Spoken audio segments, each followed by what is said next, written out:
Introduction to Validation. He's carrying on the work of his dad. He's done the website. He's produced videos. He's just carried on. And I'm truly proud of my whole family. I just am truly proud of them. I'm so grateful that they are here and that they are what they are. Thank you.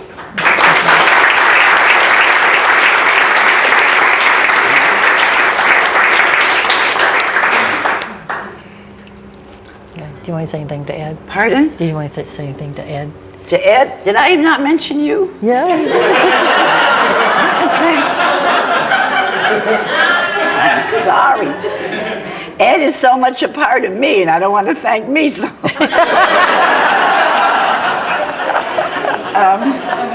well, without Ed, there would be no validation. I think everybody knows that.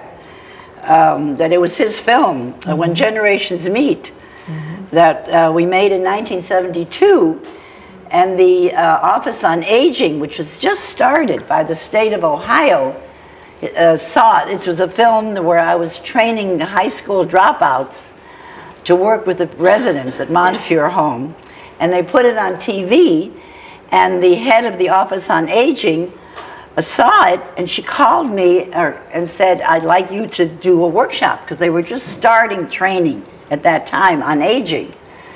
And I said, oh, and she wanted me to travel like 3 hours. And I said, oh, I can't do that because my kids were still little.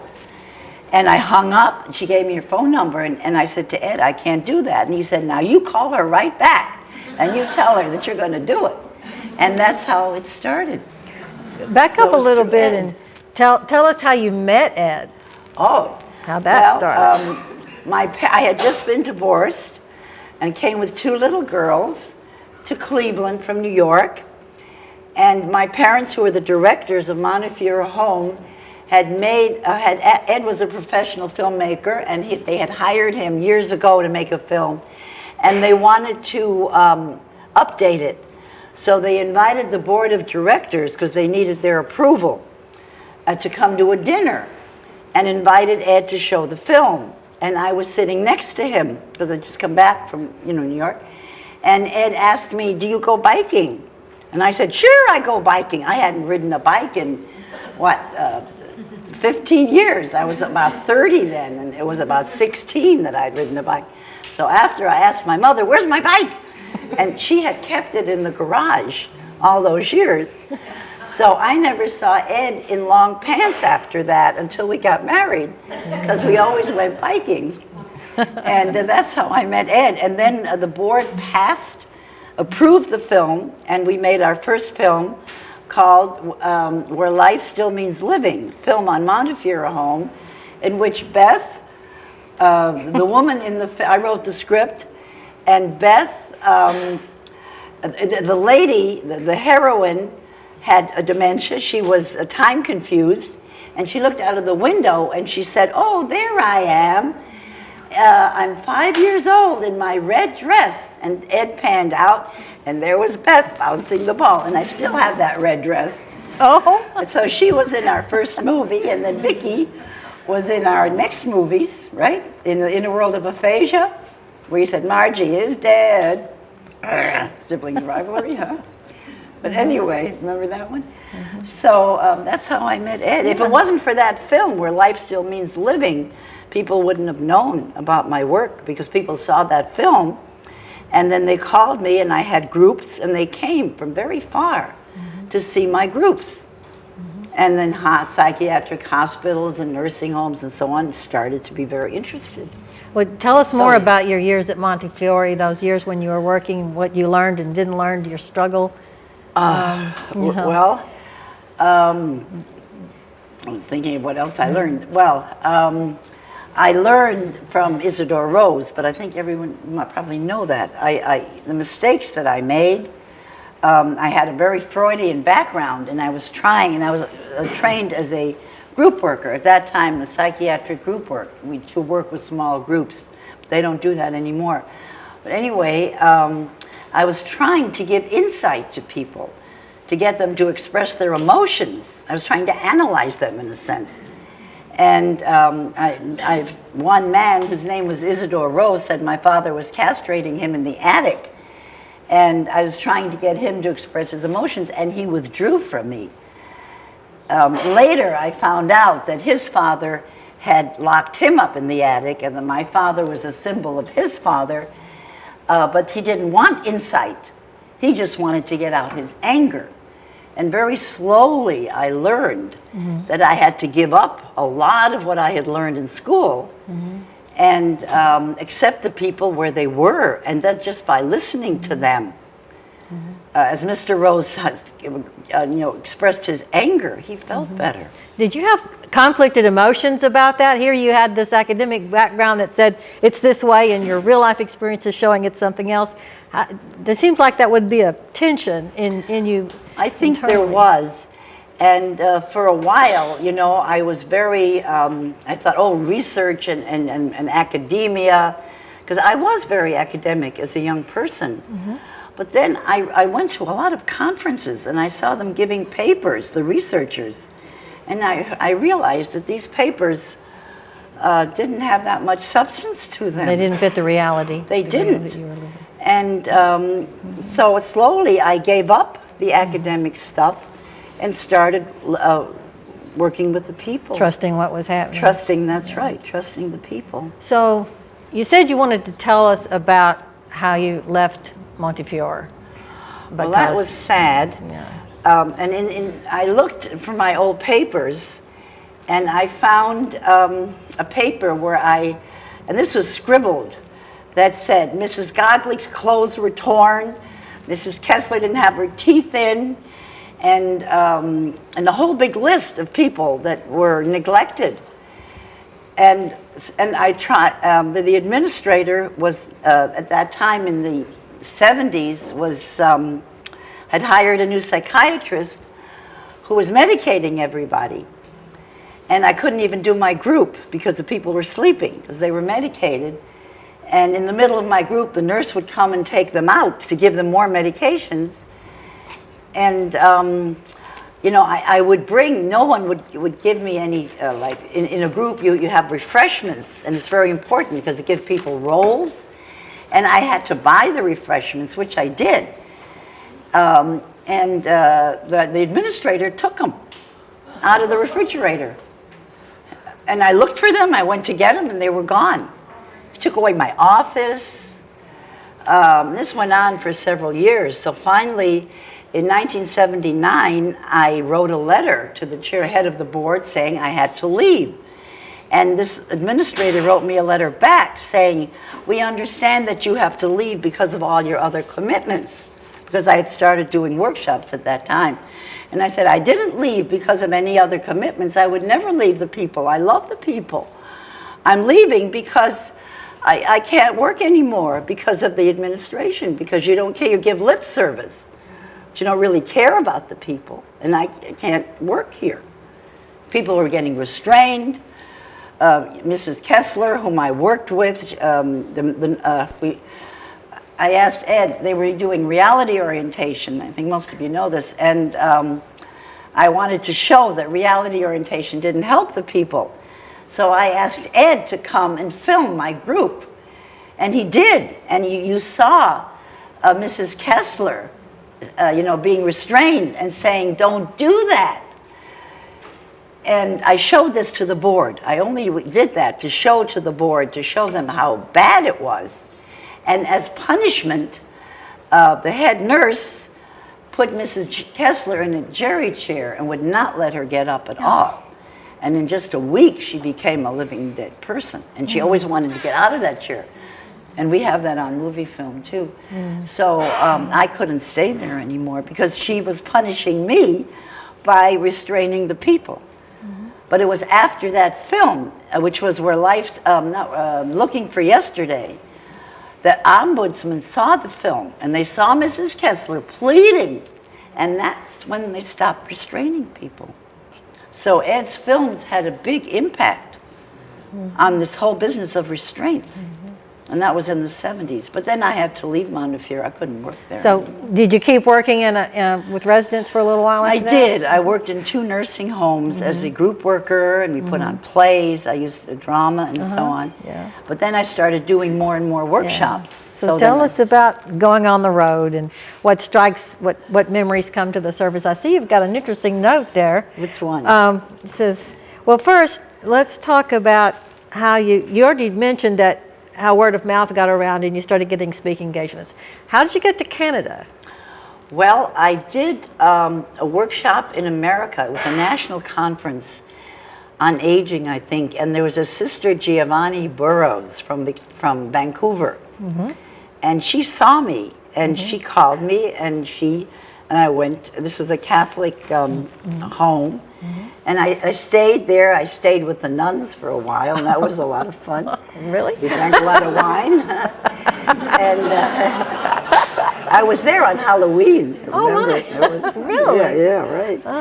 And well, anyway, and I did a lot of workshops in Canada, throughout Canada, and a nurse came who was Dutch, and she wrote an article it was published in the Canadian Nurse, the difference between validation and then it was called fantasy therapy. It didn't have the word validation yet. Validation was called fantasy therapy? Yeah, because I was teaching then at a college, and people said, you need a name for what you're doing. And I called it group work with disoriented old people. And they said, no, you need a name for it. And then one of the Plain Dealer, which is our local newspaper, wrote an article in which the headline was, Fantasy is an Arm for Therapy at Montefiore. So I said, hey, we'll call it fantasy therapy. And then we showed the film that Ed made, and a researcher, Ben Dana, saw the film, and he came to me and he said, no one is going to research anything that you call fantasy therapy, and you need this to be researched. What you're doing is validating the people, and that's how the word validation came. I said, okay, I don't care what you call it. And that's how validation came about. Wow. Yeah. So from Canada, did that lead to other international? Yeah, the work? Canadian nurse who was Dutch wrote this article, and then she had a friend who read it, and he translated it into Dutch. And then someone from Apeldoorn in Holland saw it, and he was having a big jubilee for his nursing home, and he called one day. I picked up the phone, and here was this man from Holland, said, would you like to come to Holland? And I said, sure. And I think, Vicki, were you there yet? Vicki had... I was in Vienna. She was in Vienna then. So anyway, so then I came to Holland. And then, of course, Vicki was in Vienna, and she organized a workshop when her little girl, Lena, was just born. And that was really my first workshop. In 1989, I think it was. 88 and 89, something like that. Lena was just an infant. Yeah. And so I worked in Germany and in Vienna for a long time. And at that time, I could not speak German. And I had a translator. His name was Heinrich, but he fell asleep. So I would be talking away, and pretty soon there was this silence. And there was Heinrich, fast asleep. So I was really motivated to learn German. But so I would ask my translators to write down the words that I didn't know so that I could learn German. So I spoke more and more of my workshops in German, not all of them. But I still, they still were translating me until one day I was doing a workshop, and very casually the guy said, I don't have a translator. And I said, what? He said, how can I do that? I can't do that all in German. He said, well, too bad. And that was when I started. That was Tietz. Whoa. Talk about dumping the sink or swim. Yeah, Wow. right. And so, but he was good, because that's when I started to do it in German. I had to. What is this suicide on the story? When I first went to Holland, this lady was supposed to meet me. And the train someone committed suicide. A lot of people were doing that at that time. And of course the train stopped, and I saw the body being wrapped up and all the blood on the tracks, and we all had to get out, and I didn't know where I was. We were supposed to go to, and I had just, this is my first trip, I think, to Oh, Europe. that's scary. It was scary, and everyone knew where to go, but I didn't know. It was a little town, and I didn't know where I was, and the guy wasn't helpful at all. And I called, and I called, and I think I finally called. You weren't in Holland then, I guess. I don't know, but how I got there, I don't know. Because nobody helped me. I was totally... Oh, God. Other people took the bus or another train. But so those were some of the experiences that I had. What about the sauna in the castle? Oh, this was in, I think, Gelsenkirchen? Who's here from Germany? Anyway, it was where the Americans had troops for many years during the war, the American Army. And there was a castle. It was way up on a hill. And they had a beautiful sauna.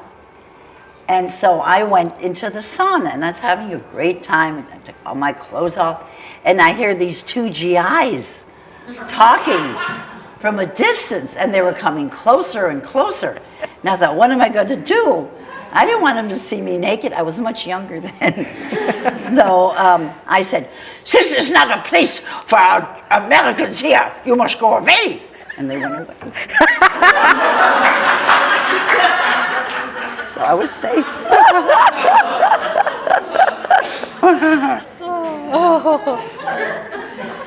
And you tell me about going to look for where your father was born. Oh, yeah. As I was just thinking, in trains in Holland, when I'm at that, I was going from Denmark to Holland on a train, and this was right after the wall came down, and I was sleeping, and I woke up, and everything was gone. My passport, and I had just sold books at that time. My books weren't translated. So I had all the book money that I had, all my money that I had, all the passports, everything completely gone. They had sprayed me with a gas. I woke up, I remember, and they sprayed me, and I went back to sleep. And they took everything. Oh. And I went to the police station, and the policeman said, well, you know you shouldn't go to sleep in Hamburg. There was no sign that said don't go to sleep in Hamburg. Because, you know, there were gangs at that time, right after the wall. People came from the east, and there was someone on this train, one of the conductors, who knew this little gang, because when I went to the police station, I wasn't alone. Every woman who was alone had been robbed on this train. And that was right after the war. So it's another experience. How did you get out of that? I went to Vicky. I saw Vicky, and she took me. And Lena was little, or Katie was just born, and took me to the embassy because I didn't have a passport, and I had to get back to the U.S. to do a workshop the very next day. Oh, God. And I had a commitment. So Vicky helped me get a passport through the embassy because her husband was worked for the diplomatic service. So I was able to get another passport. That's how I got out of that. Did you want to tell us about Steinsford? Yeah, my father was born in Steinsford, which is a very little town that nobody ever know about. And I always asked, when I went to work in Germany, where is Steinsford? And everybody said, there is no Steinsford. It's Schweinsfurt. And I said, no. I looked on the map. I saw the Schweinsfurt, but there's no Steinsford. Well, I did a workshop at one place, and the translator, who was very nice, said, where are you going? And I said, I'm going to Heidelberg. And I thought, Heidelberg, because my father always wanted to be a medical doctor, but he didn't have enough money. He had to be a PhD. So, and I knew he wanted to go to Heidelberg, and I knew that Heidelberg was not far from Steinsfurt. So when the guy picked me up, that took me to Heidelberg, I said, did you ever hear of a town called Steinsfurt? And he said, no. But after the war, they combined these little towns. So if we go out in this Autobahn, maybe there is a Steinsfurt, because there was a Sinsheim, which was a bigger town. So we went out, and sure enough, there was a town, Steinsfurt, and they were having a big jubilee or something, and the mayor, the Burgermeister, was there. And I know my mother had said that there was a Julius Weil Street, and that was my father's name, Julius Weil. My name is Feil, but his name is Weil. Changed one letter, but anyway. That was just an accident. But so he asked the Burgermeister, is there a Julius Weil Street? And the Burgermeister said, well, I don't know, but you go to that house, and Mr. Appenzeller in that yellow house, he knows all the Jews that lived in Steinsfurt. So he was very nice. He took me to the house, and there were Mr. and Mrs. Appenzeller coming down the hill, and Mrs. Appenzeller saw me, and she said, Matilda! Now, Matilda was my father's mother, whom I never knew, because she never wanted my father to marry my mother because they were too poor. But I knew that was her name. And when Mrs. Appenzeller was a little girl, my Matilda Weil, my grandmother, whom I never met, used to go shopping in the grocery store of Mrs. Appenzeller's parents. And so she saw me, and I guess I must have looked just like Matilda. And so she said, Matilda. And so Wow. that's how I knew Steinsfurt. And so Mr. Appenzeller showed me where my father lived and the cemetery where my grandfather was buried. And then later, my children, and Eddie is named for Gustav, which is my grandfather's name, we all went back there and saw the grave and where my father lived. It's interesting because I found out that my father's family sold cows. Now, we always lived in a city. We never knew anything about a country. And Eddie went to Oregon, and he now has a farm with cows. So figure that one out. But anyway, does that make sense? That's a great story. Yeah. So how did you go, you went first to Europe, and now you've got Japan and Australia, New Zealand. Well, Japan came through Finland. Oh. The people from Germany went to Finland, and they brought my book with them. And that's how I got to Finland. But then, a man from Japan went to Sweden because he wanted to know how nursing homes were, because he had heard they were so good. And he went to one nursing home, and he saw a worker. He saw an old lady on the floor in a fetal position, and the worker was doing mirroring and singing with her, and the lady's eyes opened, and they had communication. So Jinri, who was the Japanese man, asked the worker, what were you doing? How did you get her to wake up like that? And she said, I was doing validation. And he said, what's that? And then he went to Health Professions Press and got my book, and then they translated it into Japanese, and then they called me. At first somebody else, a broker, called me, because Jinri thought he couldn't, he heard I was Jewish and I would never come to Japan and eat yearly. So this broker, for a long time, this broker, and they broker charged him a lot of money for nothing, you know, because he could have called me directly. And he thought that I wouldn't eat the food. But the last time I was in Japan, we went out to a restaurant, and you know, we had fish, and I was eating this fish, and I look and I see this squid on the table, and the squid's eyes were closing.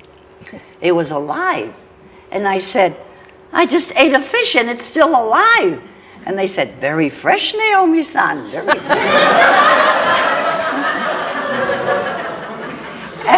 and they had their cameras all ready to get my expression.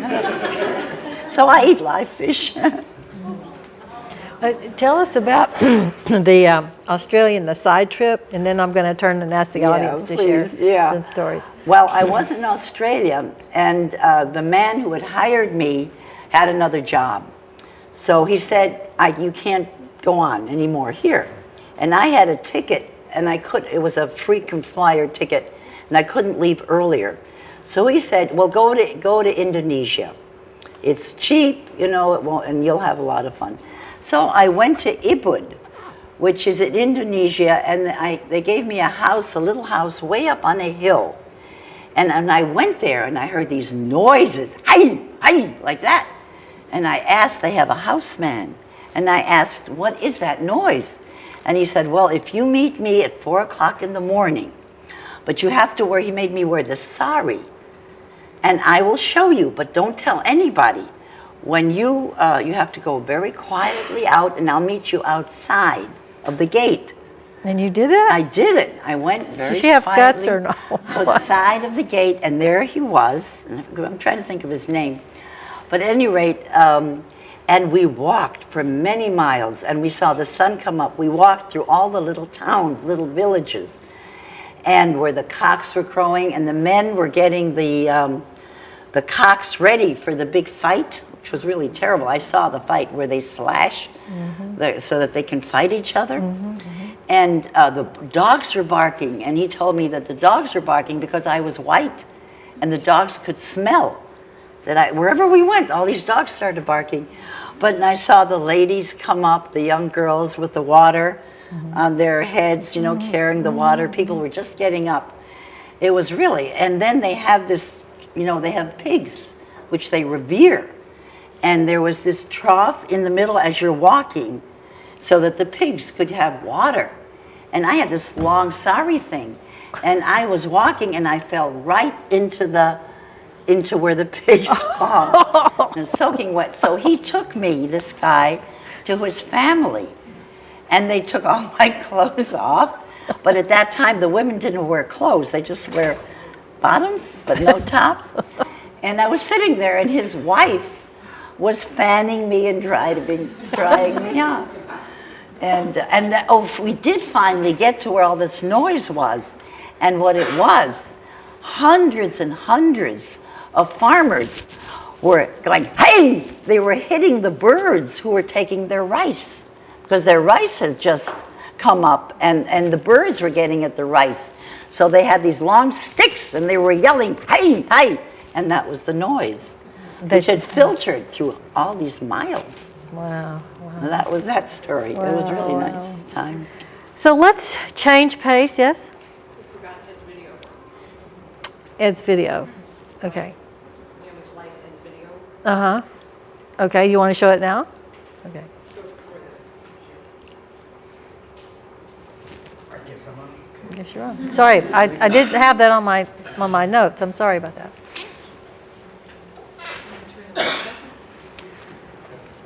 Please.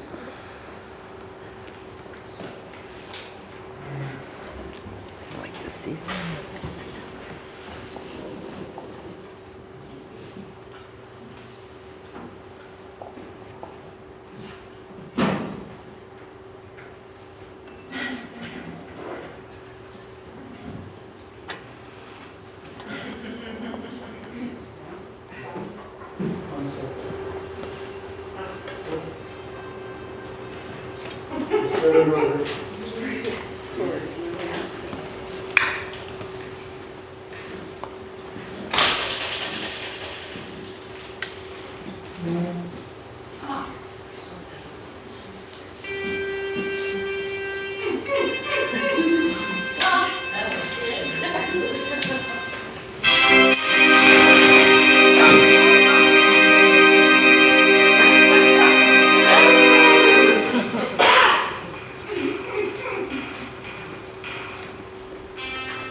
Is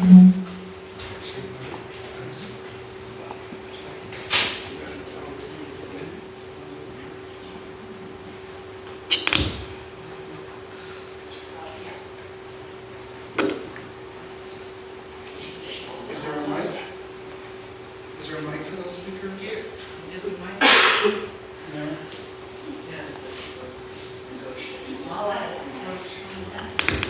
Sure.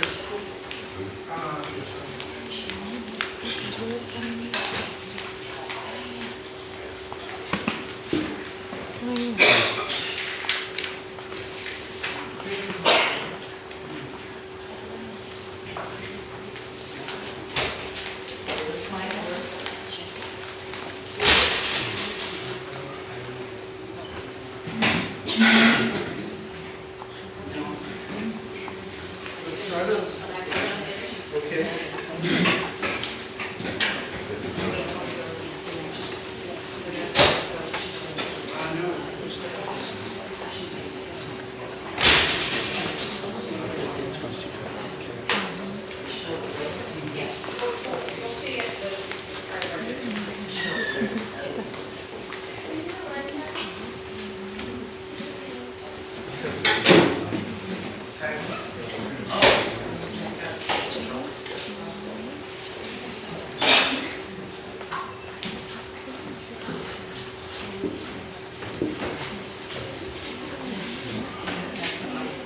I understand that some of you in the audience have some stories about a road warrior here, about her trials and travails on the road. Is Fran here?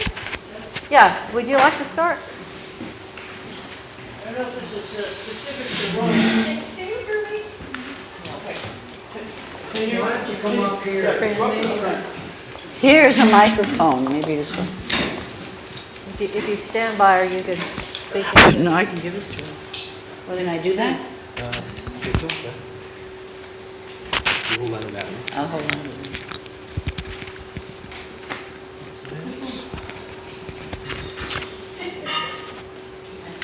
How's that? Is that better? I can't even tell. I'll just project, okay? All right. At first glance, Naomi Feil resembles a typical older woman, quite easy to dismiss. Her white hair, wrinkled face, big glasses which have been replaced recently by stylish glasses, framing her now cataract-free eyes, arthritic hands, prosthetic hips, hardly rate a second glance by the casual observer. She could be anyone's grandmother, kind, gentle, warm, caring. But spend a little time with Naomi Feil, and you will find out how extraordinary she is. How chameleon-like her appearance can shift. How transformative her personality becomes when she talks about validation. Naomi Feil is not your average senior citizen from Shaker Heights, Ohio. She is an articulate, dynamic, international star in the world of geriatric dementia care. She is an accomplished actress and educator, weaving her ideas into her practice. If you have had the privilege of watching Naomi demonstrate her validation techniques in a workshop, you have no doubt shared my astonishment as she seamlessly morphs into those memory-impaired individuals she is best at serving. 1 minute, she is Mrs. Jones, who waits anxiously at the door each afternoon for a visit by a husband taken from her 20 years before. Another minute, she's Mrs. Smith, whose dizzying head bobbing and hand motions accompany rhythms only she can hear. Naomi can be the wanderer or the time traveler at any given moment. And most amazingly, she's able to share her remarkable gifts with people for whom traditional interpersonal communication has been lost, in languages as diverse from her own as Swedish and Japanese. I have seen her work her magic not only with the Mrs. Joneses and Mrs. Smiths of the world, but also with their frustrated caretakers, both professional and lay. She opens doors that had been shut. She spans bridges across vast divides and brings comfort and joy to those lives she touches. I'm so honored to have been her colleague at the Validation Training Institute since 1989, and I've watched the phenomenal impact Naomi's ideas and techniques have had around the globe. I have also been privileged to be her friend these 23 years and to get to know her wonderful family. On behalf of the VTI board and from my own heart, please join me in celebrating a woman who is 80 years young, Naomi Feil.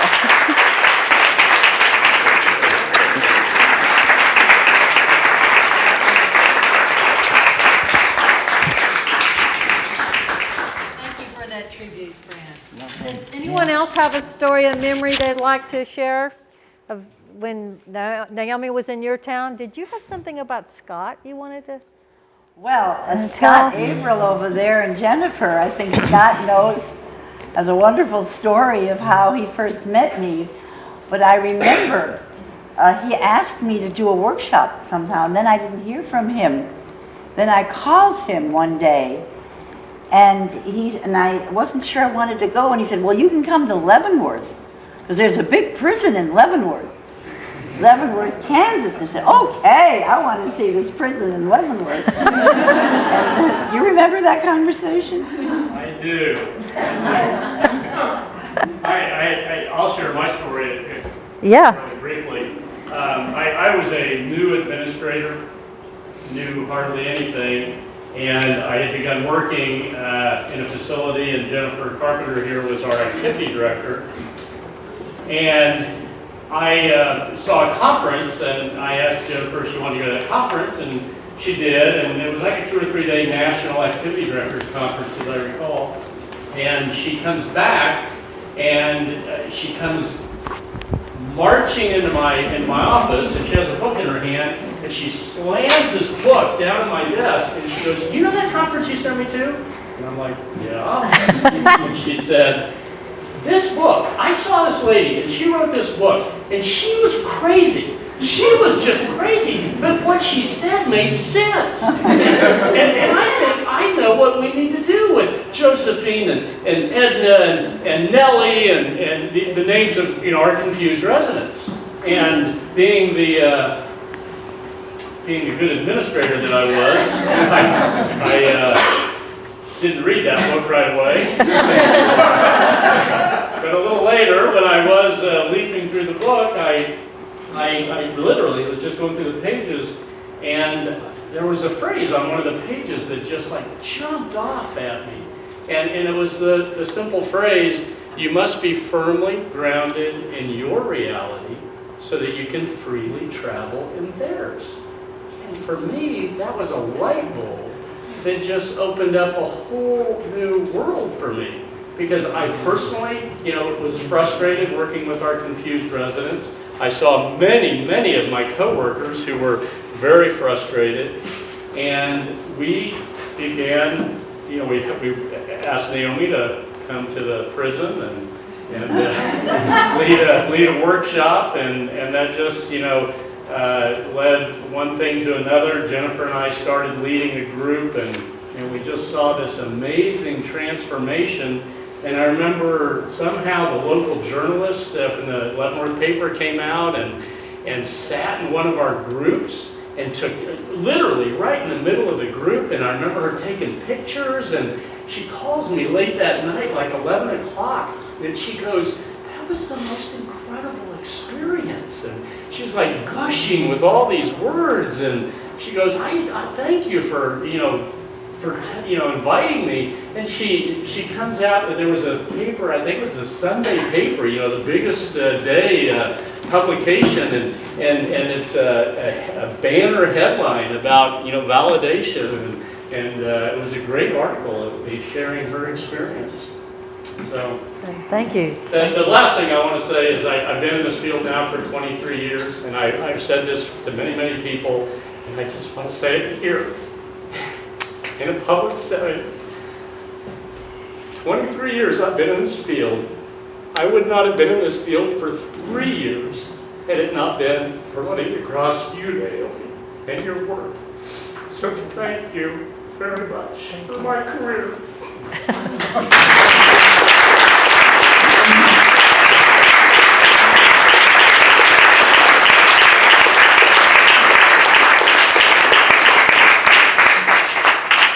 I know you mean that. And I do think with Michael, a leader, is he here? Because he had the guts to hire Vicky when reality orientation was still a very prominent, and to begin validation. And can you tell who's the lady? Forgot her name. And she saw me working. We were touring the home, and she went away somewhere. And there was this one resident who was criming the walls or something. And I went over to her, and I just did what I always do. And she went and told you. Do you remember that? Well, Naomi, I'm a few years older than Scott, and my memory is not as sharp as his. Rita, do you remember that? Was it you, Rita? I remember when I was first interviewed for Country Meadows with Michael, and he asked me if I knew of you and your work, and I had to regretfully but honestly say, no, not much. I know of validation, but honestly haven't read much, or, and then that's when you said you were inviting Naomi to do some seminars. And I had the pleasure of picking you up at the airport and spending time with you while you traveled to the different Country Meadows campuses, and watched you in action, because there was a woman sitting at a table crying and pounding the table and saying, "Where is he? Where is he? That son of a said he'd never leave me, and he left me, and he left me, and he said he'd never leave me." And I went over because I knew her from a prior job I had from a daycare center I worked at, and I tried this. "It's going to be okay. God loves you so much." I'm a nurse. I tried to put a big Band-Aid on it. And Naomi was standing there, and I knew it wasn't working, and I kind of went like that and backed away, and Naomi then came in and said, "He left you here, and you don't want to be here," and you validated her. And you then told me that what we should, of course, never do is place a resident at a table without a meal and without a friend, and you touched her face, and you used mother touch, and you caressed her, and you validated that he shouldn't have left her. And she stopped crying. She had a trusted listener. She had a friend.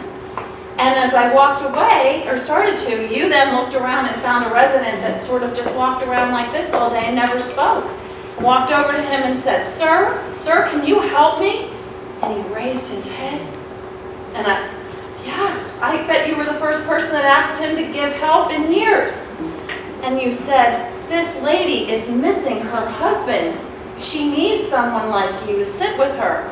And you took her hand, and you took his hand, and you showed him how to sit down and just be her friend.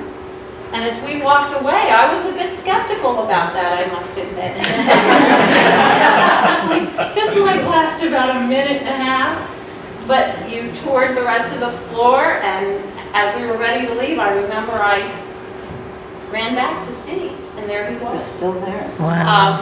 And from then it's history, because Michael opened the door, he knew about you, he invited you, and then really the next day we were Michael was signing on the dotted line to become an ABBA. Thank you, Rita. I remember all that now.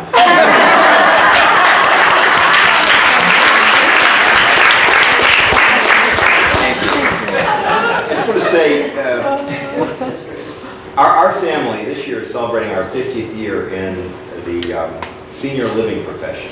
And we, like you, Naomi, wanted to make life better for seniors. And during the first years, we tried to do things. And I think we were pretty effective, and as many providers were, in improving the physical well-being of people with physical therapy and occupational therapy and better diets and medications and exercise and so forth. But we were not making any progress in helping people who needed, who were socially and emotionally challenged. And we were trying different things. We tried, someone mentioned reality orientation therapy. Was that you, Scott? We tried that. We tried remotivation therapy. And I even went to meet with a doctor in South Carolina who was working with hyperbaric oxygenation chambers with people who had Alzheimer's. And when I got there, I realized he had drawn the conclusion that there was no benefit of that. But we didn't realize really what was happening to people in those days. And I think it was in 1978 that I came to one of your workshops. I don't remember where it was, but I do remember the workshop. And it opened my eyes to a different way of dealing with people who had the challenges of memory loss and dementia. Thank you. And at that time, I never anticipated that we would be training all of our direct caregivers in validation therapy, as we're attempting to do today, nor that we at Country Meds would be the longest serving AVO in the United States. And I'm grateful to all those who have worked with us in developing our expertise, and especially to you and Vicki. You, like our family, are sort of a family business. Your husband and you and your daughter and your son and perhaps even your grandchildren will be carrying on this tradition. And if it weren't for you and people like Rita and Steve Klotz and Joan Edgar and Maureen Sirianni and Sandy Strathmar, who had been with us until a couple of years ago, and who have I missed here today? Jim Day and Jana, who has been our faithful administrative supervisor there. We wouldn't have an AVA. We wouldn't be an AVA. They're the ones who have been the feet on the ground, who've been the practitioners and the teachers of this therapy. And I know Steve, in particular, Steve has been on the West Coast. He's been here in Minneapolis. He's been in Texas teaching, and where else, Steve? North Carolina. North Carolina. Or in the summer he goes to North Carolina. And I'm grateful to all of them. I'm proud of all of them. I'm proud of the role that we have played through you with our help, with your help, to be teachers of this marvelous therapy that you have developed. And as I thank you for this little book that you provided us, I see your cards in it, so I thank you. And there are two quotes that I would like to share with you. One is on the program. Treasure the one who lightens the burden of anyone else. And if all of you read that, you have certainly done that. Not only for those who have suffered from the, I likened it to being in a prison. People in a prison without anyone to communicate with. Worse than being in a prison because they had no one to talk to. You have provided a key to the door of that prison. That has not only helped those who have benefited from validation themselves, but their caregivers and their friends and their loved ones and those staff members who were frustrated and saddened and burned out by dealing with people for whom they had no way to communicate with. So thank you so much for lightening their burden for lightening our burden. We're forever in your debt, Naomi. Happy birthday. Thank you. Thank you so much.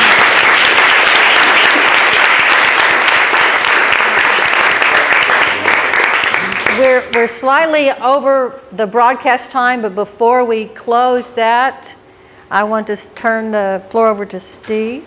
I do want to say something Oh, about yes. Rosemary. I don't want to leave Oh, okay. here without thanking Rosemary for all she has done.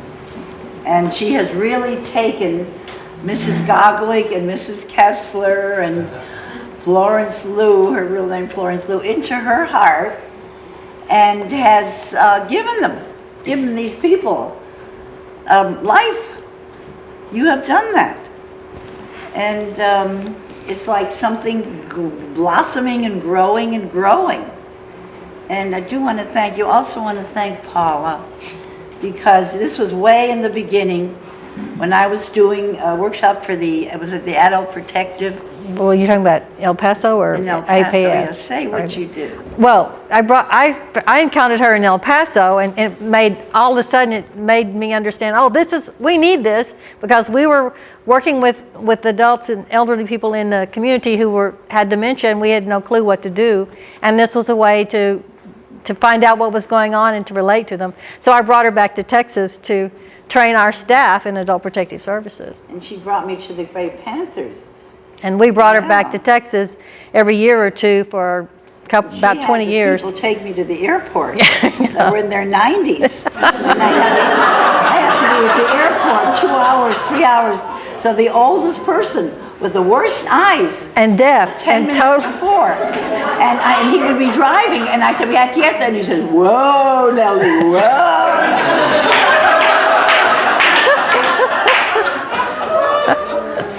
And he was deaf as a post. Yeah, Okay. he took me to the airport. Only once, right? We didn't do that again, right? Another one, what I learned, and that was in the adult protective, at that time, I wore a wig, and I was in my late 40s, early 50s, and I guess I was overacting. So I was acting, and I wasn't being the person. And I asked at the end of my workshop, I said, are there any questions? And this man raised his hand, and I said, yes. And he said, why do you yell so loud? So that taught me, that you have to be internal, not external. Mm-hmm. So I've learned a lot. And I also wanted to thank Dave and Wayne for their guts, because this took a lot of courage to support validation at a time when it is not popular, when reality orientation and redirection, diversion and all that is a thing to do. And also Katya, who started M&R, took a lot of courage to do all that. And so this is, I think it's the people that I worked with, that you are bringing to life, thinking that. Well, anyway, I want to thank you all. Okay. I would like to say something. It's underground of the traveling. And I want to share something with everyone, because I used to take Naomi to the airport, and sometimes we had problem with the luggage, because 3 times Naomi arrived and has no luggage to do a workshop. So if we are in a place where my parents live, it's very easy, because my mother took her to a closet and offer some dress and so on. But one time we were very late to go to the airport, and we were in the Vosges, so it's the mountains, and I took the way I knew, and I was very calm, because I know how to center myself, even if I have somebody very stressed with me. And I took, there was a Traffic jam? traffic jam, and I took another way, and down this way, you had 2 policemen saying, Go there. Did you see the speed? I said, yes. No, I didn't. It's 15 and you were at 50 and you were at 70. I said, yes, okay. But I have somebody to take to the airport. And they say, okay, but you have to come with me and do what we have to do. I say, oh. You know, the lady is not so young, and I think she will be very stressed in a few moments. And so I said, I really want you to go very fast. And he said, I take the time that I need. I said, okay, do what you want. And then suddenly I saw Naomi come out of the car and begin to cry. I want to have my plane, let me go, please. And I said, wow.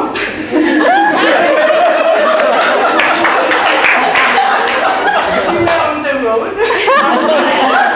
I just told you have to, and the policeman said, okay, and you know, because she looks very bored.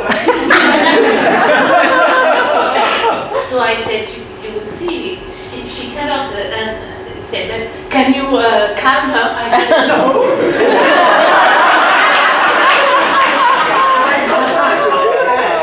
I said, perhaps later, but there's no possible, no solution. So he very quick, and then we came back in the car, both, and I began to drive, and then she said, okay, Katya, did I do well?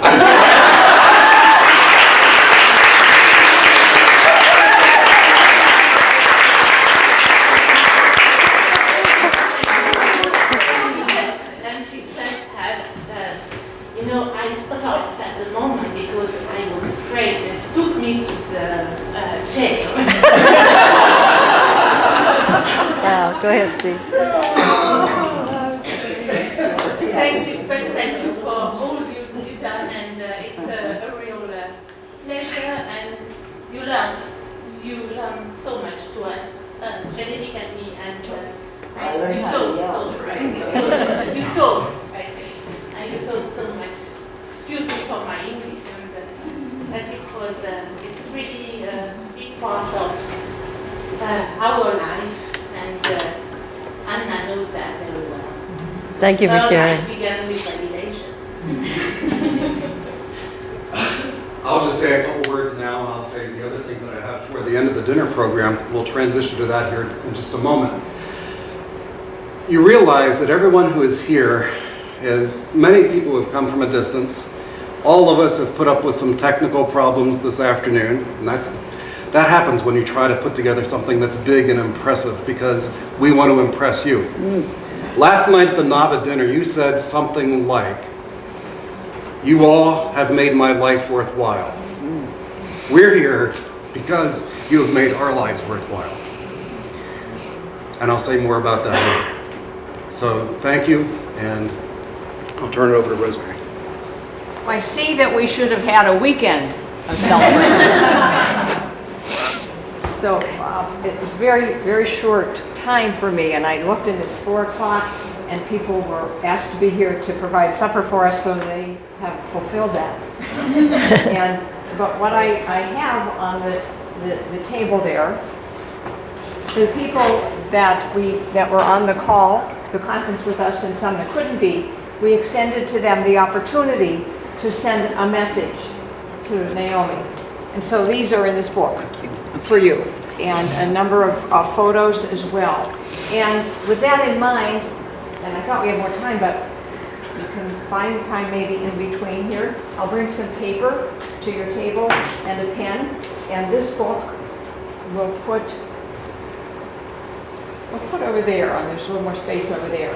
And there are still some pages, but I will put it in plastic sheet protectors for you, Naomi, and there are some of those empty. You can put yours right in, and if you come and they're all filled, stick it in the pocket and we'll fill this up. So if you want to add to the message, just be our guest. Yes, because the time has run out when we wanted to hear some more from you too, and from you. So here's the avenue. And I would suggest they are ready for us. So maybe who's ever ready, just keep moving, or if you have anything that you'd like to get rid of from your table, there's Have we finished the broadcast, turned off, tell them goodbye? must be. I think so. Okay. Thank you for joining us. Thank you.